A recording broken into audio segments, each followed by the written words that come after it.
दोस्तों, आप में से बहुत से ऐसे लोग होंगे जो लॉन्ग टर्म वेकेशन प्लान करना चाहते होंगे, महंगे कपड़े, फोन परचेस करना चाहते होंगे, पर ये सब सोचते सोचते ही आपके दिमाग में घर का रेंट, बाइक की ईएमआई और 10-12 खर्चे याद आ जाते हैं। वो सारे ड्रीम्स सिर्फ ड्रीम्स ही बनकर रह जाते हैं। हम सब कहीं ना कहीं ये चाहते हैं कि रातों रात कुछ ऐसा होगा कि हम अमीर बन जाए और इतना पैसा हो कि कभी इन सभी खर्चों की चिंता ना करनी पड़े। लेकिन दोस्तों, सच बताओ तो ओवरनाइट सक्सेस जैसी कोई चीज ही नहीं होती, और वो इंसान जो सक्सेसफुल या मिलेनियर है वो रातों रात सक्सेसफुल नहीं हो जाता। उस सक्सेस के पीछे उसके कुछ छोटे छोटे बेबी स्टेप्स का हाथ होता है। आइए इसे हम एक स्टोरी के थ्रू समझते हैं। एक बार 3 पिग्स होते हैं।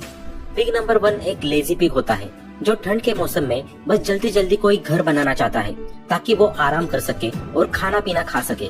इसलिए वो फटाफट से घास फूस का घर बना लेता है। फिर आता है पिग नंबर 2। वो घर बनाने में मेहनत तो करता है बट बिल्कुल माइंडलेसली। वो जंगल से स्टिक्स को कलेक्ट करता है और इस स्टिक्स से वो घर बनाता है। वही पिग नंबर 3 जो एक इंटेलिजेंट पिग है, वो अपना घर ब्रिक से बनाता है। वो मेहनत करके 3-4 हफ्ते में अपना घर तैयार करता है। फिर सर्दी का मौसम आता है और एक वुल्फ शिकार पर निकलता है। 3 पिग्स और वुल्फ सब भूखे होते हैं, पर पिग्स को भूख मिटाने के साथ साथ अपनी जान भी बचानी होती है। वुल्फ सबसे पहले पिग नंबर 1 के घर के सामने आता है और उसके घास फूस के घर को तोड़कर मार डालता है और अपनी भूख मिटा लेता है। फिर वो अगले दिन पिग नंबर 2 के घर जाता है और थोड़ी मेहनत मशक्कत के बाद उसका घर भी तोड़कर उसे मार देता है। पिग नंबर 3 को पता चलता है कि अगला नंबर उसका है, पर वो बेफिक्र होता है क्योंकि उसका घर मजबूत होता है और उसके घर में घुसने का सिर्फ एक ही रास्ता होता है, चिमनी के थ्रू। पर वो उसी चिमनी के पास एक बड़ा सा गर्म पानी का कंटेनर रखता है जो आग पर खुल रहा होता है। फिर अगले दिन वुल्फ आता है और पिग नंबर 3 का पक्का घर होने की वजह से उसे तोड़ नहीं पाता, और जैसे ही वो चिमनी के रास्ते घुसने की कोशिश करता है तो वो मारा जाता है। अब दोस्तों, आपको मैंने ये चाइल्डहुड स्टोरी इसलिए सुनाई है ताकि आप हमारे आज के इस वीडियो के बेसिक आइडिया को समझ सके। इस स्टोरी से हमें ये सीखने को मिलता है कि हमें हमेशा मेहनत और स्मार्ट वर्क करते रहना चाहिए और सरवाइव करने के लिए कुछ ऐसे स्टेप्स लेने चाहिए जो आपको फ्यूचर में सक्सेसफुल बना दे। दोस्तों, हम में से मोस्टली लोग ये चाहते हैं कि वो जल्दी से जल्दी रिच बन जाए, सक्सेसफुल हो जाए और जल्दी से जल्दी अपनी फैमिली को सिक्योर लाइफ दे। पर दोस्तों, क्या आप जानते हैं कि वर्ल्ड के जाने माने फाइनेंशियल एक्सपर्ट और ऑथर डेव रैमसे सिर्फ 26 साल की एज में ही मिलियनियर बन गए थे, पर अपने 30s तक आते आते उनके पास कुछ भी नहीं बचा और वो बिल्कुल रास्ते पे आ गए। और फिर उन्होंने फाइनेंस के बारे में नॉलेज ली और अपने पर्सनल एक्सपीरियंस और फाइनेंस से रिलेटेड कुछ अमेजिंग फैक्ट्स उन्होंने अपनी book the total money makeover में बताए हैं। और आज के वीडियो में हम इसी बुक से रिलेटेड कुछ इंपॉर्टेंट फाइनेंशियल लेसन और कुछ बेबी स्टेप्स के बारे में जानने वाले हैं जो आपके फाइनेंशियल फ्यूचर को काफी स्टेबल और प्रॉमिसिंग बना देंगे। सो दोस्तों, वीडियो को बिना स्किप किए एंड तक जरूर देखना ताकि आपसे कोई वैल्यूएबल कंटेंट छूट ना जाए। तो चलिए वीडियो को शुरू करते हैं। सबसे पहला आता है baby step number 1, stop living in denial. दोस्तों, हमारे साथ न जाने ऐसा कितनी बार होता है कि हम सब कुछ जानते हुए भी अपनी रियलिटी को एक्सेप्ट नहीं करते और डिनाइल में जीते हैं। फॉर एग्जाम्पल, हमारी हेल्थ है। हम ना जाने खाने पीने की कितनी बुरी हैबिट से घिरे हुए हैं। ये जानने के बावजूद भी कि वो हमारी हेल्थ को खराब कर रही है, हम फिर से वही ऑयली फूड, स्ट्रीट फूड को खाना पसंद करते हैं। और जब आपको कोई बोले कि आपकी हेल्थ खराब हो रही है तो आप डिनाइल फेज में चले जाते हो। और कुछ ऐसा ही होता है अल्कोहल के साथ भी। मैंने बहुत से लोगों को ये कहते हुए सुना है कि 1-2 बार पीने से भाई कुछ नहीं होता, और फिर उन्हें ये आदत लग जाती है और इसका इम्पैक्ट उनके बॉडी पर दिखता है, बट वो फिर भी डिनाई करते रहते हैं, नहीं नहीं कुछ नहीं होता है भाई, मैं तो बिल्कुल फिट एंड फाइन हूँ। दोस्तों, जैसे हम डिनाइल अपने हेल्थ से करते हैं, सेम कुछ ऐसी ही चीजें हम अपने फाइनेंस के साथ भी करते हैं। आपको अपनी फाइनेंशियल कंडीशन को एक्सेप्ट करना आना चाहिए। मैंने बहुत से ऐसे लोगों को देखा है कि जिनकी फाइनेंशियल कंडीशन खासी अच्छी नहीं होती, पर उन्हें मौज मस्ती करने में, पार्टीज करने में, वेकेशन पर जाने में कोई दिक्कत नहीं होती। और आखिर में होता यह है कि ऐसे लोग या तो किसी बहुत बड़े कर्जे में फंस जाते हैं या तो वो अपना सब कुछ गंवाकर बिलो एवरेज लाइफ जी रहे होते हैं। ऑथर हमें इन सब के लिए एक मेंढक का एग्जाम्पल देते हैं। वो बताते हैं कि अगर आप एक मेंढक को उबालते हुए गर्म पानी में डाल दो तो वो एकदम से उछलकर बाहर आ जाएगा, पर अगर आप उसे एक नॉर्मल पानी में डालो और धीरे धीरे उस पानी के टेम्परेचर को बढ़ाते रहो तो उसे कुछ भी पता नहीं चलेगा और आखिरकार वो जलकर मर जाएगा। तो दोस्तों, मनी मेकओवर करने के लिए आपके लिए सबसे जरूरी है अपनी रियलिटी को एक्सेप्ट करना, और उस रियलिटी को एक्सेप्ट करने के बाद आपको जो इम्पोर्टेंट चेंजेस करने पड़ेंगे, जो एकदम से तो नहीं बट हाँ एक ना एक दिन आपको जरूर फायदा देंगे। और ध्यान रहे कि सब चलता है इस मिथ को भूलो और सब प्रॉपर चलाना पड़ता है इस रियलिटी को एक्सेप्ट करो। नेक्स्ट है baby step number 2, create an emergency fund. Murphy's law कहता है if anything that can go wrong will definitely go wrong, यानी अगर कुछ बुरा हो सकता है और अगर उसके लिए आप तैयार नहीं हो तो डेफिनेटली बुरा होगा ही होगा। एग्जाम्पल के लिए मान लेते हैं कि अमित नाम का एक आदमी है जो एक हाई क्लास डिग्री को लेकर एक बहुत बड़ी एमएनसी में जॉब कर रहा है। अमित की सैलरी और उसका वर्क प्रोफाइल दोनों ही काफी अच्छा है, बट अमित के अंदर एक बुरी आदत है कि वो अपना कमाया हुआ पैसा बहुत ही कम सेव कर पाता है और उसे वो मोस्टली स्पेंड कर देता है और अपने परिवार की हर छोटी बड़ी खुशी तो पूरी कर देता है, पर फ्यूचर के लिए कोई इमरजेंसी फंड नहीं बनाता। वो अपने घर में सिंगल अर्नर होता है और एक दिन कुछ ऐसा होता है जिससे अमित की फैमिली पूरी तरह टूट जाती है। अमित हर सुबह की तरह कार ड्राइव करके ऑफिस जा रहा होता है और ड्राइव करते समय वो सोच रहा होता है कि यार इस वक्त मुझे कुछ हो जाता है तो मेरी फैमिली फाइनेंशियल स्टेबल कैसी रहेगी, मैंने कोई फ्यूचर प्लानिंग ही नहीं की है। वो सब कुछ सोच ही रहा होता है कि उसका एक्सीडेंट हो जाता है और उस एक्सीडेंट में उसे काफी चोट आती है, उसके हाथ और पैर की हड्डियां भी टूट जाती है। डॉक्टर उसे 4 मंथ्स का कम्प्लीटली बेड रेस्ट करने के लिए कह देते हैं और उसकी जॉब भी छूट जाती है।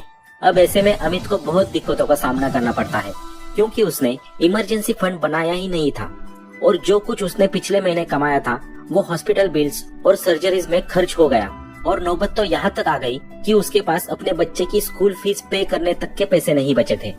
यानी इस एग्जाम्पल से हमने ये सीखा कि अगर हमें लग रहा है कि प्रॉब्लम आने वाली है तो हमें पहले से उसके लिए तैयार रहना चाहिए और एक इमरजेंसी फंड क्रिएट करके रखना चाहिए। ऑथर डेव रैमसे कहते हैं कि हमें अपने इमरजेंसी फंड में एटलीस्ट $1000 रखने चाहिए, यानी इंडियन करेंसी के हिसाब से करीब 80,000 रुपए, और उन पैसों को हमें अपनी रिस्क से काफी दूर रखना चाहिए ताकि उस फंड का इस्तेमाल हम अपने सिर्फ इमरजेंसी के टाइम पर ही कर सके। इससे होगा ये कि अगर आपके सामने कोई इमरजेंसी आ जाए तो आप आराम से उस इमरजेंसी से निपट लोगे।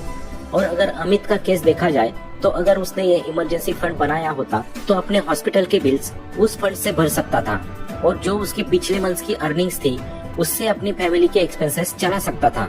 इसलिए इमरजेंसी फंड आज से ही रेडी करके आपको अपना मनी मेकओवर करना चाहिए। नेक्स्ट बेबी स्टेप नंबर 3 है यूज डेब्ट स्नोबॉल। दोस्तों, वेल्थ बिल्ड करने में हमारा सबसे बड़ा हथियार होता है हमारी इनकम और सबसे बड़ा दुश्मन होता है डेब्ट। ऑथर हमें बताते हैं कि अगर हमें फाइनेंशियल फ्री होना है तो हमें सबसे पहले डेब्ट फ्री होना पड़ेगा। हर बिलियनियर, हर मिलेनियर डेब्ट फ्री होता है और अपनी फाइनेंशियल जर्नी में उन लोगों को ये बात बहुत जल्दी समझ आती है कि डेब्ट आगे जाकर कितना खतरनाक हो सकता है। दोस्तों, डेब्ट पर जो सबसे बुरी चीज होती है वो है इंटरेस्ट। आज की डेट में लोन मिलना नेटफ्लिक्स के सब्सक्रिप्शन लेने जितना आसान हो गया है। बहुत सारे लोग आसानी से लोन तो ले लेते हैं पर वो हिडन चार्जेस चेक नहीं करते और हाई इंटरेस्ट रेट की जाल में फंस जाते हैं। ऑथर हमें बताते हैं कि हमें फाइनेंशियली फ्री होने के लिए अपने घर के छोटे बड़े डेब्ट से फ्री होना जरूरी है। इसके लिए हमें डेब्ट स्नोबॉल का यूज करना चाहिए। डेब्ट स्नोबॉल का मतलब है कि जिस तरह आप अगर एक छोटा सा बर्फ का गोला बनाकर ऊपर से फेंकते हैं तो वो गोला नीचे आते आते उतना ही बड़ा होता चला जाता है। ठीक उसी तरह आपको भी अपने डेब्ट को धीरे धीरे पे करना शुरू करना चाहिए। इसके लिए सबसे पहले आपको अपने सारे डेब्ट को एक्सेल शीट या नोटपैड में लिख देना चाहिए और फिर उन सभी डेब्ट को छोटे से बड़े ऑर्डर में अरेंज कर लो। फॉर एग्जाम्पल, फ्रेंड का लोन 5,000 रुपए, मोबाइल का लोन 70,000 रुपए जिसकी मंथली EMI आती है 2,000 रुपए, कार का लोन 2.5 लाख रुपए जिसकी मंथली EMI है कुछ 6,000 रुपए। ऐसे ही 4-5 लोन की लिस्ट बना लो और अपनी मंथली पेमेंट आते ही इसमें से सबसे पहले अपने फ्रेंड वाले लोन को पे कर दो, जिससे आपका दोस्त भी खुश होगा और उसका अमाउंट भी पे हो जाएगा। और अब आपकी लिस्ट में 2 या 3 ही लोन बचे हुए हैं, तो ऐसे ही धीरे धीरे करके अपने सारे लोन को क्रोनोलॉजिकल ऑर्डर में पे कर दो और फिर सबसे लास्ट में सबसे बड़ा वाला स्नोबॉल यानी सबसे बड़ा लोन पे करो। ऑथर हमें कहते हैं कि जैसे ही आप अपना सबसे छोटा लोन पे ऑफ करते हो उसी समय आपके मन में एक ऐसा सेंस ऑफ फुलफिलमेंट आता है और आप अपने को थोड़ा सा रिलीफ पाते हो। जैसे अगर आप 1 हफ्ते तक हेल्दी डाइट फॉलो करते हो तो आपको अपनी बॉडी में काफी चेंजेस दिखेंगे और आप ज्यादा एक्टिव रहोगे, सही से नींद ले पाओगे और यही चीज आपको मोटिवेट करेगी 2 हफ्ते तक सेम डाइट कंटिन्यू रखने में भी। ठीक उसी तरह जब आप अपने पहले लोन को आसानी से पे ऑफ कर दोगे तो आपको मोटिवेशन मिलेगा कि यार अपना दूसरा लोन भी पे करना चाहिए, और डेब्ट स्नोबॉल के इस मनी मेकर से आप डेब्ट फ्री हो जाओगे। नेक्स्ट बेबी स्टेप नंबर 4 है हैव अ रनवे फंड। डेब्ट फ्री हो जाने के बाद आपको अपने लिए रनवे फंड बनाना चाहिए। रनवे फंड का मतलब है कि ऐसा फंड जिससे अगर आप फ्यूचर में काम भी नहीं करते हो तो आप अपने लिविंग एक्सपेंसेस को चला पाओगे। दोस्तों, जहां पहले आपकी एक्स्ट्रा सेविंग का पार्ट आप अपने डेब्ट को क्लियर करने के लिए खर्च कर रहे थे, और जैसे ही आप डेब्ट फ्री हो जाओ तो आपको अपने 3 महीने के लिविंग एक्सपेंसेस का रनवे फंड तैयार करना है। इसके लिए आपको सबसे पहले अपने सभी खर्चे जैसे food, cloth, rent, electricity, internet, cable, TV, app subscriptions, इन सब की लिस्ट बना लो और मान लो कि आपके लिविंग एक्सपेंसेस का टोटल खर्च आया है 20,000 रूपए। यानी आपको जल्दी से जल्दी 20,000 इंटू 3 यानी 60,000 रूपए का रनवे फंड तैयार करना है, जिससे अगर फ्यूचर में कुछ ऊपर नीचे होता है या आपकी कोई जॉब चली जाती है तो आपके पास एटलीस्ट 60,000 रूपए तो होंगे अपना खर्चा चलाने के लिए। और इसी बीच में आप आसानी से कोई नया जॉब या कोई नई स्किल सीखकर रिस्टार्ट कर सकते हो। ऑथर का कहना है कि 3 महीने का रनवे फंड बनाने के बाद आपको उसे इंक्रीज करके 12 महीने का रनवे फंड कर देना चाहिए, और इसलिए 12 महीने का रनवे फंड होना आपके मनी मेकर के लिए बहुत जरूरी है।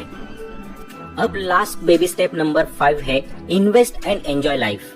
तो दोस्तों, ऐसा नहीं है कि ऑथर ये कहते हैं कि हमें अपनी लाइफ में एंजॉय करना ही बंद कर देना चाहिए, सिर्फ पैसा कमाना और उसे बचाना आना सीखना चाहिए, बल्कि ऑथर ये भी कहते हैं कि लाइफ एंजॉय भी करो, लेकिन ध्यान रहे आपको अपनी लाइफ किसी से उधार लेकर या कर्जे में डूबकर एंजॉय नहीं करनी है।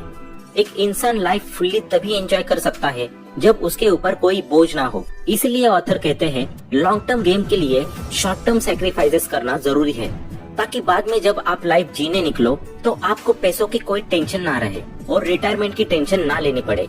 इसलिए आपको अपनी इनकम का 15% इन्वेस्ट करना चाहिए, जिससे आप कंपाउंडिंग इफेक्ट भी एंजॉय कर सको और आने वाली जनरेशन के लिए सिक्योर फ्यूचर दे सको। और जब आपकी इन्वेस्टमेंट आपकी सेविंग से ज्यादा आने लग जाएगी तब सही मायने में आप फाइनेंशियली फ्री हो पाओगे। तो दोस्तों, ये थे कुछ बेबी स्टेप्स जिनको फॉलो करके आप एक बेटर और सिक्योर फाइनेंशियल लाइफ अचीव कर पाओगे। तो दोस्तों, आपको ये वीडियो कैसा लगा कमेंट में बताएं।